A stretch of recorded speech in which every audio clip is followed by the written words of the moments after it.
Innocent girl saved an old lady, unaware she was a millionaire who wanted her as a daughter-in-law.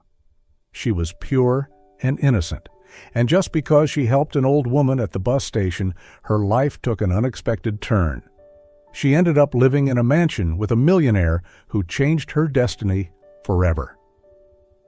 Isabella Costa never imagined that a rainy morning at the city bus terminal could change the course of her entire life. At just 20 years old, she carried within her a bundle of simple yet burning dreams: to find a decent job in the city, to send money back home so her parents could escape poverty, and to give her little sister a brighter future. But the harsh reality of the bustling metropolis had crushed those hopes far sooner than she expected.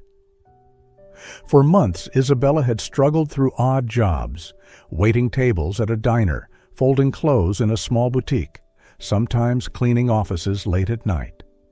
No matter how hard she tried, the money she earned was never enough. When her landlord began demanding overdue rent, Isabella knew she had failed. In her worn-out backpack with its frayed straps, she had only a few clothes left and a one-way bus ticket back to her hometown. That morning, the bus terminal was packed with people. The bitter smell of coffee mixed with the strong odor of diesel, making the air heavy and suffocating. Outside, the rain drizzled endlessly, droplets tapping against the old tin roof.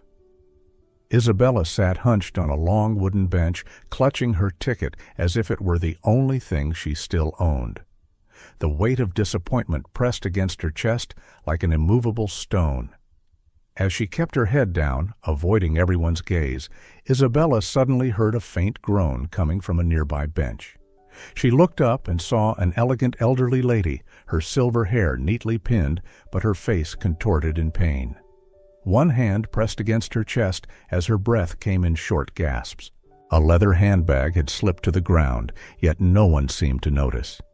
In that instant, Isabella forgot all about her own despair. "Ma'am, are you all right?" she cried, rushing over and dropping her backpack to the floor. The woman struggled to speak, her voice trembling. "Heart, medicine, can't open." Her hands shook so badly that the small pill bottle nearly slipped away. Isabella didn't hesitate.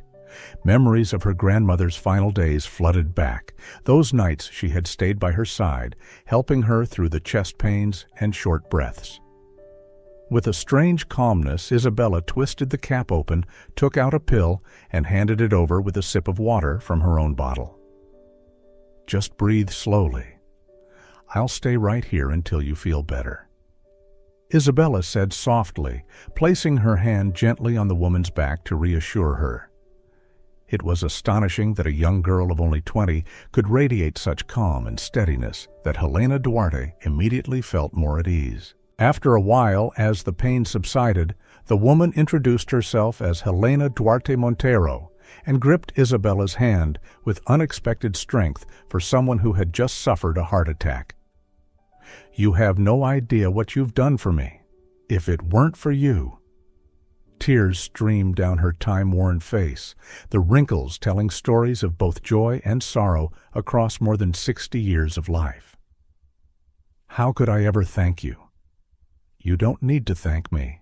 Anyone with a little heart would do the same." The reply slipped naturally from Isabella's lips, free of calculation or expectation of reward. Helena Duarte gazed at the young face before her, tired yet kind eyes, a backpack mended many times, and a bus ticket clutched tightly in Isabella's hands as though it were a treasure. "You're heading somewhere too, child?" she asked with a motherly tone of concern. Isabella felt her throat tighten. How long had it been since someone truly cared for her as a person?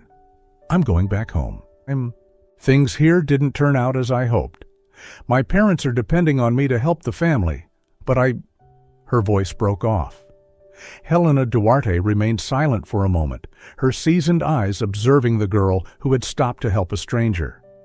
There was something very special about her, a genuine light, a natural kindness she hadn't seen in so long. She remembered her own mother's words, "When we need it most, God will place someone special in our path. Listen to me, Isabella, she spoke gently, reading the girl's name from the tag on her backpack. I have a proposal for you. I need someone to help in my home, but not just an employee.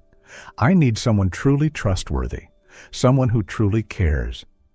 Would you be willing to work for me? Isabella's heart raced wildly, as if she had just run a long distance. I don't quite understand. My son is busy, always traveling for work, and I live alone in a house far too big for my old age. There are staff, a butler, a driver, cleaning ladies, but I need more than that. I need a true companion, someone to help with my health, to bring joy into this empty home. What do you say? Helena Duarte's sincere voice deeply moved Isabella. Isabella looked down at the crumpled ticket in her hand, then raised her eyes to meet the woman's gentle gaze. In her heart, a whisper told her this was no coincidence.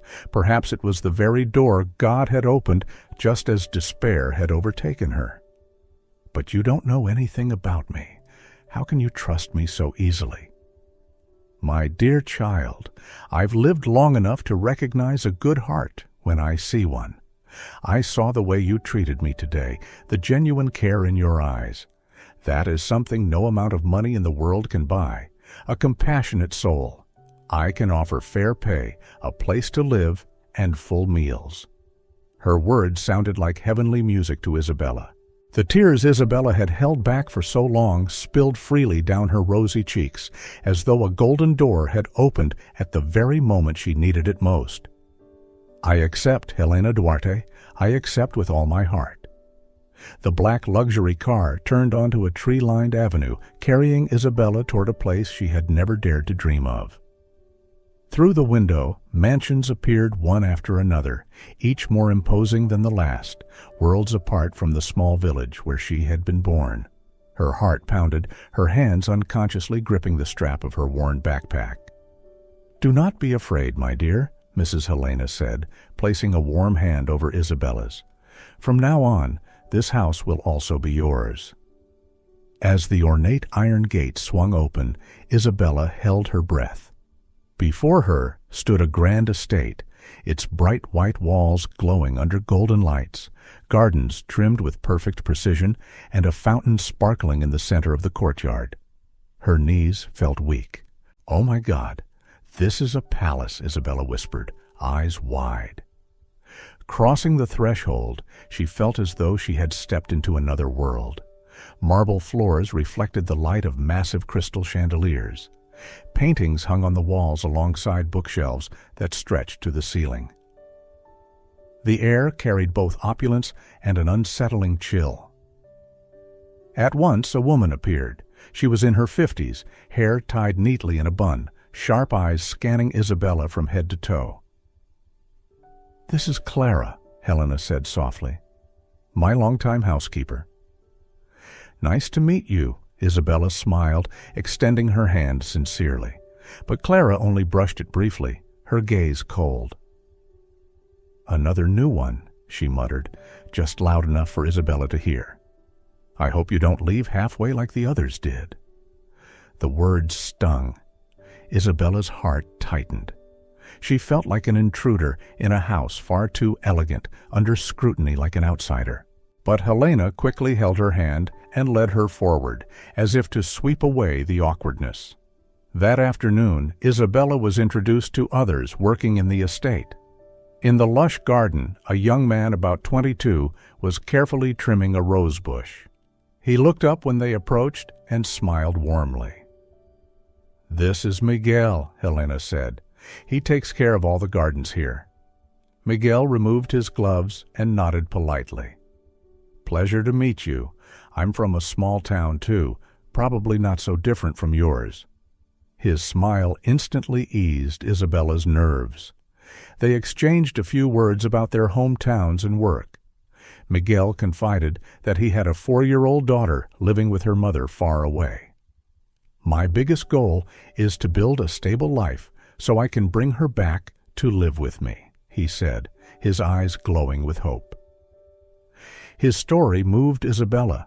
She realized that even within this luxurious house lived people with simple hearts, carrying burdens and dreams not unlike her own. That evening, Isabella was invited to the grand dining room. A long table covered in white linen, candles flickering, and elaborate dishes laid out. Helena sat at the head, Isabella beside her. Then the doors opened.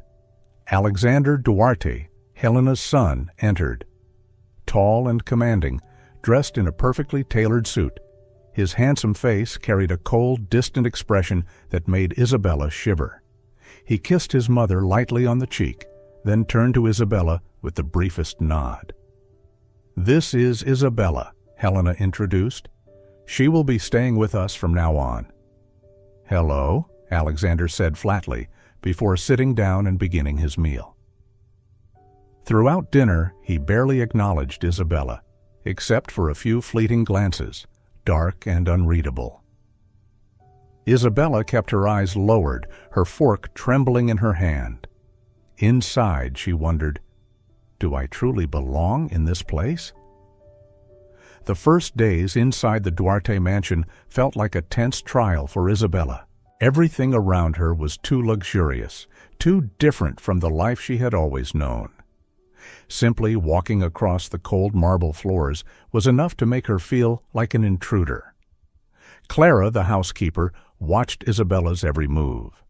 Her sharp eyes followed her as though waiting for the slightest mistake that would send the girl straight out of the gates. It kept Isabella on edge, careful with every step, determined not to offend anyone. Yet there was one person who always made her feel at ease, Mrs. Helena. Each morning, Isabella brewed chamomile tea for her and listened as she spoke about her years teaching at the university, about travels abroad, about a youth filled with ambition. Every story opened a new world, and Isabella listened, captivated, forgetting for a moment her own feelings of displacement. One morning, while checking her blood pressure, Isabella whispered, "Mrs. Helena, I truly don't know how to thank you. You gave me this chance, and I—" Helena held her hand, smiling gently. "My dear, sometimes life brings us the right people exactly when we need them. You owe me nothing. On the contrary, you've brought back a joy I thought I had lost long ago."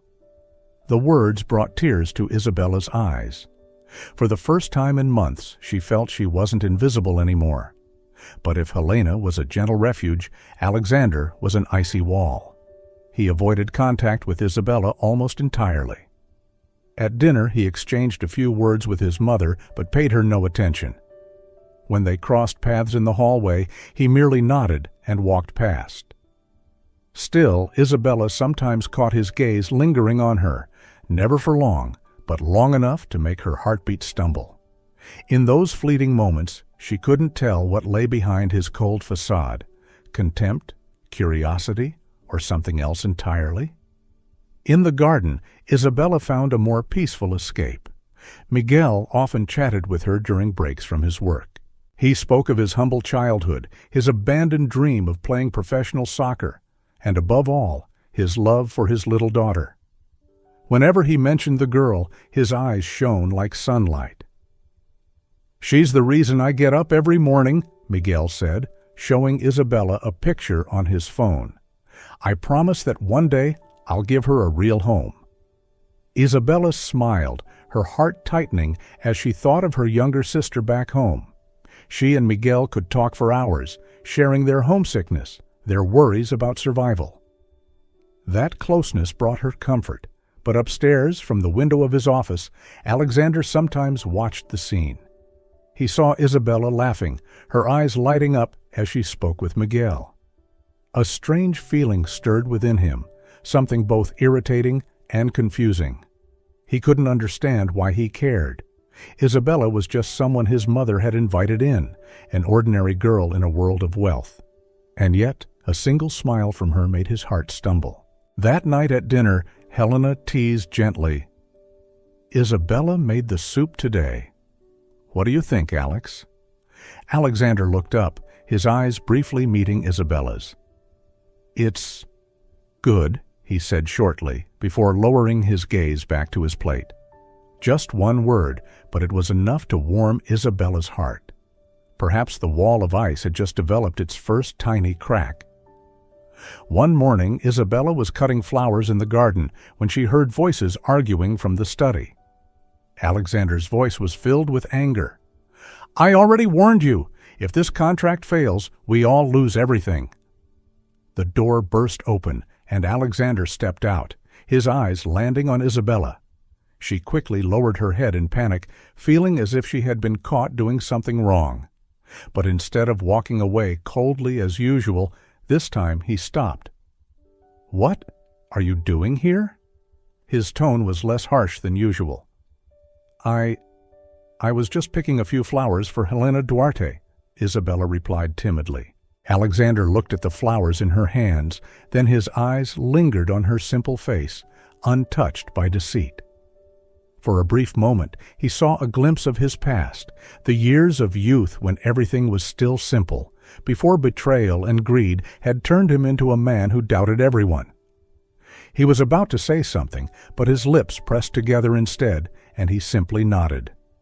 "Carry on." Then he walked away. Isabella stood frozen, her heart pounding wildly. For the first time, he hadn't been cold to her. In the days that followed, small moments began to unfold. Alexander happened to catch her softly humming while setting the dinner table, and for the first time in years, the corner of his lips curved into a fleeting smile. One evening, when a storm caused a blackout, Isabella lit candles and played little games with Helena Duarte to drive away the fear. Alexander stood quietly in the dark, watching the scene with deep eyes. A simple picture, yet one that stirred something inside him. Another evening, Isabella brought tea to Helena Duarte's room, only to hear violent coughing. The woman had fainted on the chair. Without hesitation, Isabella cried out for help. Alexander rushed in from nowhere, lifting his mother in his arms, his face frantic in a way Isabella had never seen. Together, they took her to the hospital. In the cold waiting room, Alexander sat with his head bowed, his hands clenched so tightly they trembled. Isabella sat beside him, saying nothing, only gently placing her hand over his. He looked up, his eyes bloodshot. In that moment, the walls around his heart collapsed. He didn't push her away, but let her be, as if her gentle presence was the only thing keeping him steady. "Thank you," he whispered, his voice hoarse. "I don't know what I'd do if I lost my mother." Isabella's voice broke with emotion. "Your mother will be fine. She's very strong, and so are you." From that moment, an invisible bond connected two people from different worlds. Alexander began spending more time at home, sharing meals with his mother and Isabella. He asked her about her family, about her childhood. She told him about the small town where she grew up, about her dream of one day opening a little bakery of her own. Alexander listened, sometimes even laughing at the innocence in her words, something he had long forgotten. One afternoon, as they were tending the garden together, Alexander suddenly said, "You've turned this place into a real home."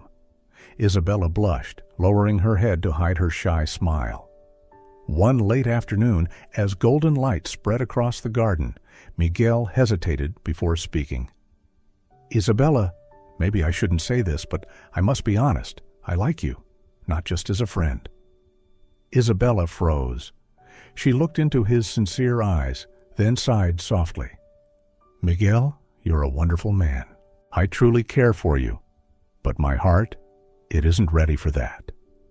Miguel fell silent, then nodded. "I understand. Still, I'll be here, as your friend."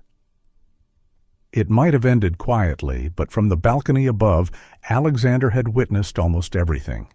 He saw Miguel offering the rose, the tenderness in his eyes, and Isabella's hesitant response. A strange jealousy surged inside Alexander, burning, raw, and so fierce that he hardly recognized himself.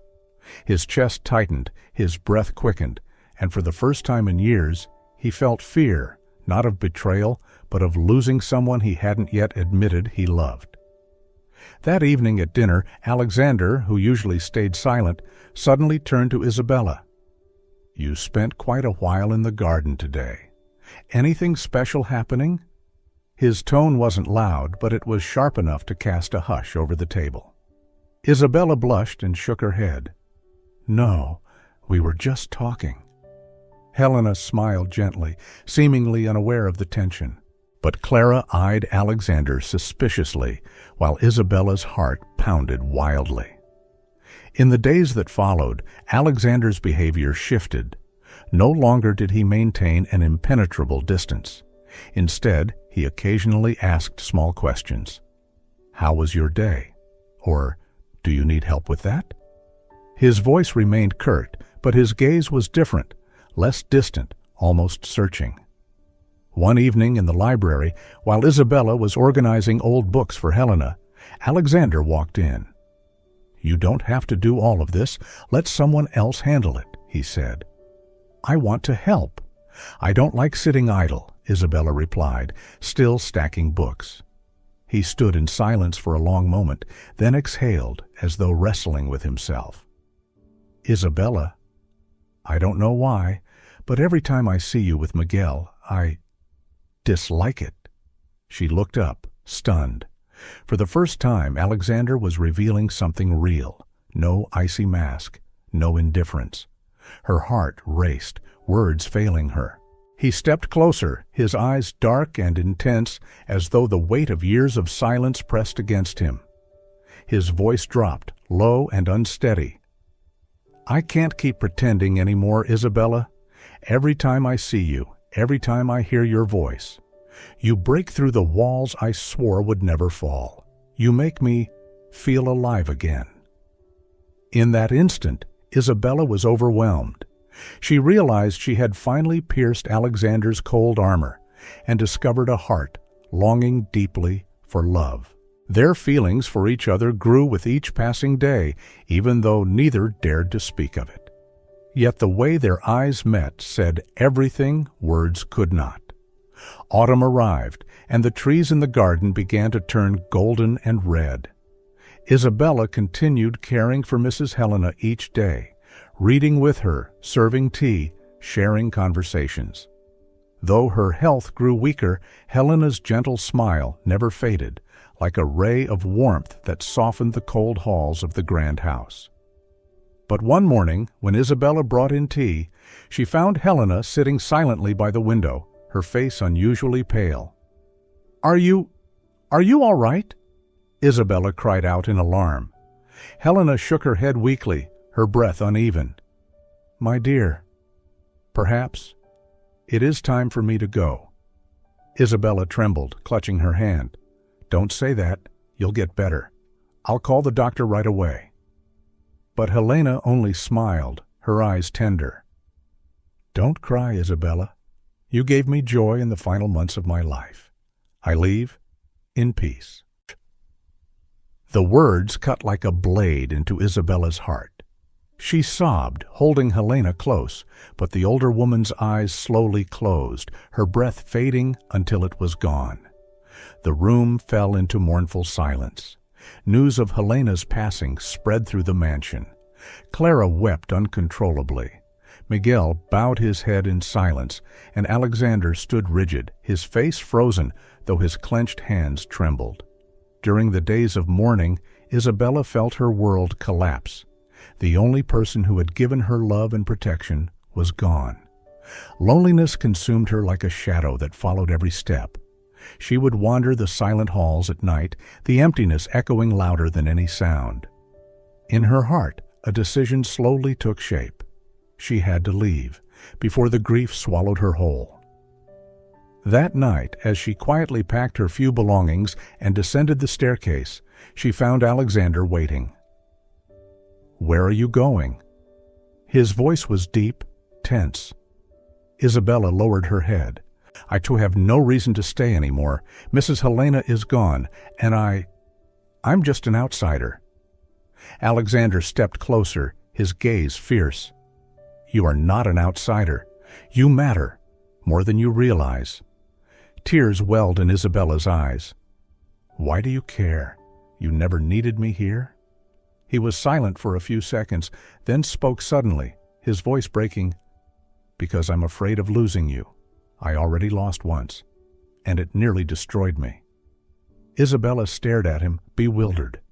Alexander turned slightly away, as if ashamed of revealing the wound. "I once had a fiancée. She betrayed me with my closest friend. From that day on, I stopped believing in love. I built this wall to hide the pain. But when you came, you made me feel alive again. And now, I cannot bear the thought of you leaving." Isabella was speechless. His words stripped away the icy mask she had always seen. Behind those cold eyes was a heart deeply scarred, trembling with the fear of loving again. Her tears fell as she placed her hand gently over his. "Alexander, I don't know if I can fill that void, but I do know I don't want to walk away from you." In the quiet hall, surrounded by morning shadows, a truth was revealed. Alexander was no longer a wall of ice in Isabella's eyes. He was simply a man who had once suffered and was now yearning to be loved again. And Isabella, with her sincere heart, chose to stay. After Helena's funeral, the Duarte mansion sank into a heavy silence. But Alexander soon returned to his work, while Isabella remained by his side, almost like an unplanned assistant. She helped him organize documents, schedule meetings, even prepare his morning coffee. At first, Isabella felt out of place, but gradually she realized that behind his stern exterior, Alexander was a man who worked tirelessly, perhaps to fill the emptiness in his heart with constant busyness. One day, Alexander told her to pack her things. "We have a business trip to the southern coast. I need you with me." Isabella hesitated. "But I don't know anything about your work."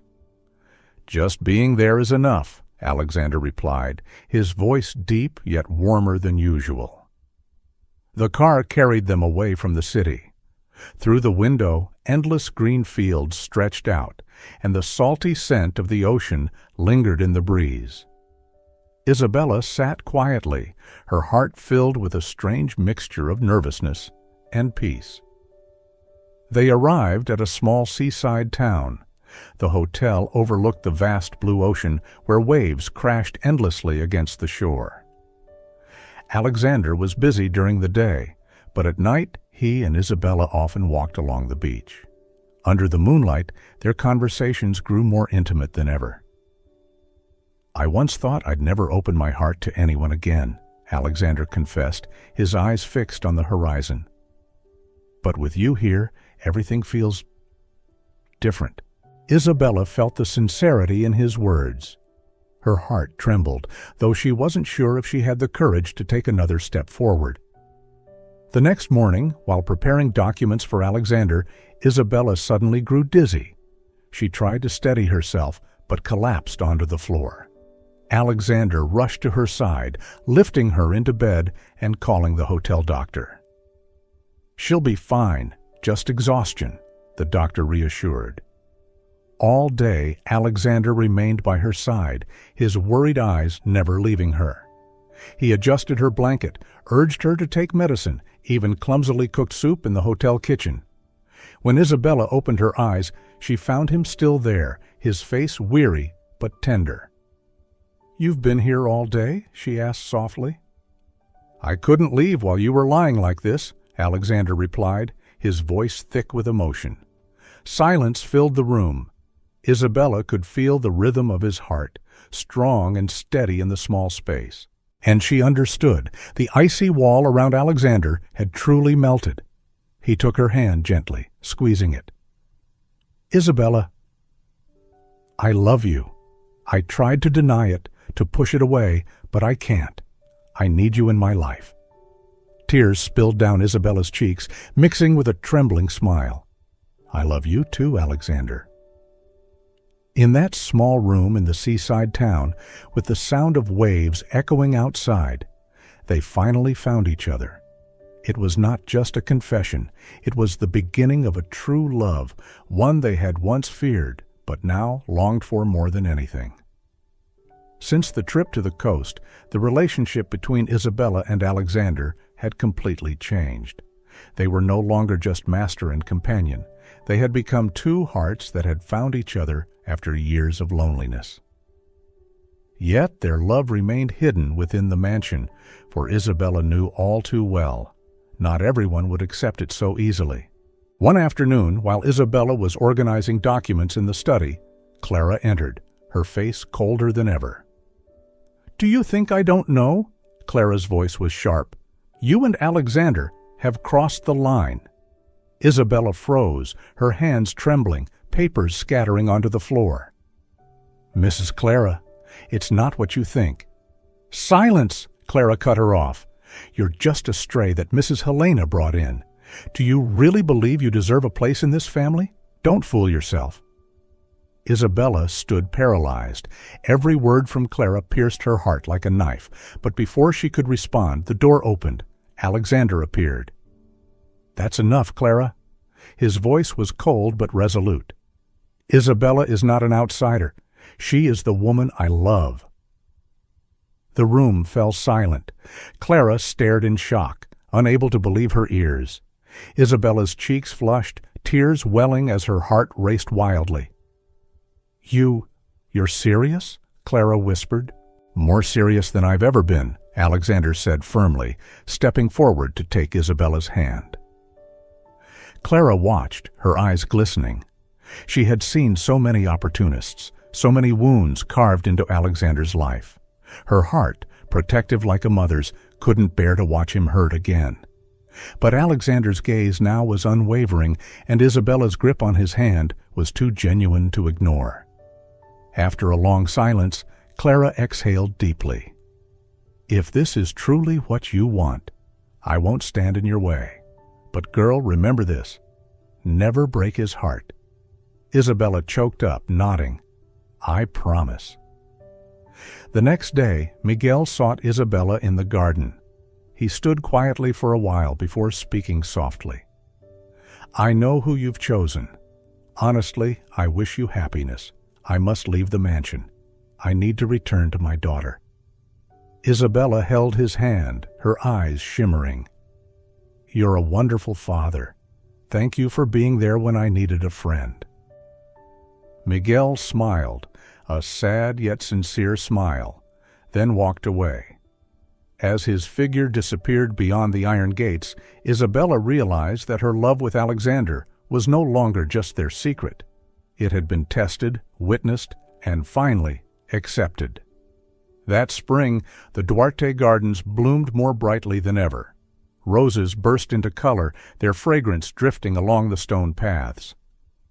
It was there that Alexander prepared something special for Isabella. One afternoon, he led her into the garden, where a small table had been set with a white cloth, flickering candles, and a bouquet of red roses. Isabella's heart raced in astonishment. "Alexander, all of this is for me?" His gaze softened more than she had ever seen. Suddenly, Alexander knelt down, pulling a small velvet box from his pocket. When he opened it, inside was a simple yet exquisite ring, sparkling in the golden light of dusk. "Isabella Costa," his voice trembled, yet carried firm resolve. "You entered my life like a miracle. You made me believe in love again. Will you marry me?" Isabella raised a hand to her lips, tears spilling over. Her heart trembled, but her answer was certain. "Yes, Alexander, yes, I will." He rose, embracing her tightly, as faint applause echoed nearby. Clara, watching from a distance, smiling warmly for the first time in years. The wedding was held in warmth, not extravagance.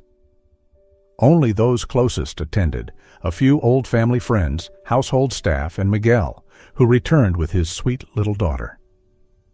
When the ceremony ended, Clara approached, clasping Isabella's hand. "Forgive my doubts before. Please, make him happy." Isabella's eyes shone with tears. "I promise." After their marriage, life entered a new chapter. Isabella began university, studying education, the dream she had once set aside. Alexander encouraged her, even helping her plan a small center for underprivileged children. "This will be a place where they get the chance you once longed for," he said. As years passed, the center flourished. Children's laughter filled its bright rooms, and Isabella's heart overflowed each day as she watched her dream take shape. Their family, too, grew fuller. One morning, Isabella placed joyful news into Alexander's hands. "We're going to have a baby." He stood stunned, then pulled her into his arms, his smile breaking through tears. When their child was born, the Duarte mansion ceased to be cold and silent. It rang with laughter, with tiny footsteps racing along its halls. Clara became a devoted grandmother, while Miguel visited often with his daughter, now like a sister to Isabella's child. One afternoon, while tidying the library, Alexander stumbled upon an old envelope tucked inside a book. On it was familiar handwriting. For Alex. He opened it. Inside was a letter from Helena, written years ago. "My dear son, one day destiny will bring into your life a special woman, not because of status or wealth, but because your heart will know her. Be brave enough to embrace happiness. Do not let the past imprison you forever. I believe she will come, the one who can love you with complete sincerity." Alexander stood still, overcome. He turned to see Isabella playing with their child on the rug. In that moment, he understood. Helena had believed from the very beginning. Isabella was the destiny she had spoken of, the gentle hand that could heal his wounds, the love that could turn the cold mansion into a true home. He walked over, gathering his wife and child into his arms, whispering, "Thank you for walking into my life." Isabella looked up, smiling radiantly through her tears. They held each other tightly in a home now filled with love and life. The story closed not with riches or power, but with a simple truth. True love, born from a single act of kindness, can change an entire life.